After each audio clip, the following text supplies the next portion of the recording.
Hi friends, இந்த வீடியோவில் வந்து நம்ம என்ன பார்க்க போகிறோம் அப்படின்னு கேட்டிங்கன்னா, இப்போ வந்து 2 நாட்கள் முடியல நம்மளோட குபேரா திரைப்படம் வசூலில் வந்து எத்தனை கோடி வசூல் செஞ்சிருக்கு அந்த ஒரு விவரத்தை பற்றி அந்த வீடியோ டீட்டெயிலாக பேச போகிறோம்.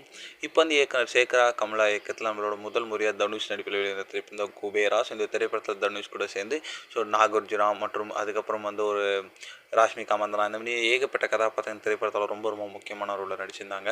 ஸோ 20ஆம் தேதி ரிலீஸ் ஆன இந்த திரைப்படம் வந்து ரசிகர் மத்தியில் ஒரு சுமாரான வரவேற்பு பெற்றுச்சு அப்படின்னு சொல்லலாம். ஸோ ஒரு தரப்பு மக்கள் நல்லா இருக்குன்னாலும் இன்னொரு தரப்பு மக்கள் 3 மணி நேரம் ரொம்ப லென்த்தாக போச்சு, 2-3 சீன் செட் ஆகலை அப்படின்ட்டு நெகட்டிவ் ரிவ்யூஸும் கொடுத்துட்ருக்காங்க. ஸோ ஒரு பக்கம் கலைவன விமர்சனம் இருந்தாலுமே வந்து வசூலில் வந்து நல்ல ஒரு வரவேற்பு தாங்க பெற்றுருக்கு.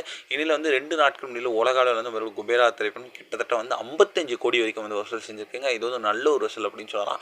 ஸோ மெயினாக வந்து வீக்கெண்ட் அப்படின்றதுனால நல்ல ஒரு கலெக்ஷன் தான் பெற்றுருக்கு. ஸோ வெயிட் பண்ணி தான் பார்க்கணும் இன்னும் எத்தனை கோடி வசூல் செய்யுது அப்படின்ட்டு.